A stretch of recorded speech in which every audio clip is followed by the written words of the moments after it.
I've known you for about 18 months or thereabouts, and your growth in that time has just been whoosh, your growth trajectory. And I'd love you to talk a bit more about what you attribute, your growth to, this exponential growth. Some would say you're overachieving in many respects. So I wonder if you could elaborate on that at all, what you put down to this exponential growth. This well, it's interesting that you're showing this video in this group, this Empower group, with a lot of people understanding or looking to understand the spiritual essence of life. And I guess they might be getting this a bit more than everyone else that might not be seeing the spiritual side of life. And what I mean by that is it's all spiritual, even though if it doesn't feel that way. And what I noticed was I wouldn't say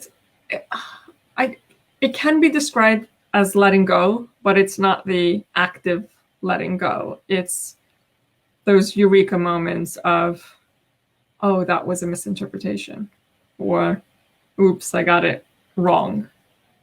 And, we wake up and we go about life and we make assumptions of stuff, what everything means, what someone said, someone is, who I am, what I did, shouldn't I have done it, shouldn't I have done it, the past, the future, all this stuff. And it looks so critical.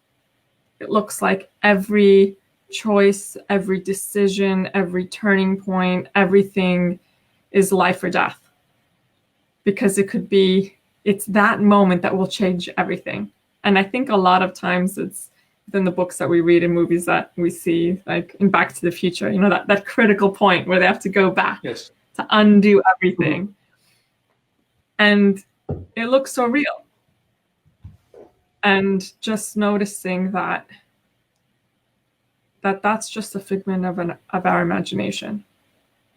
Like, we're amazing storytellers, whether we write books or not. We're amazing storytellers to the point where we believe our own make-believe world and think it's real.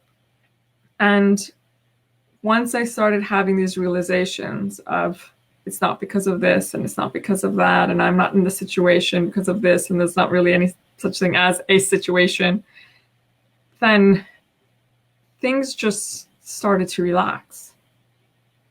Because when I started running again, because it had been a period of pretty much 20 years, more than 20 years. Last time I ran was about 17, 18 before I did anything. And it was only last year,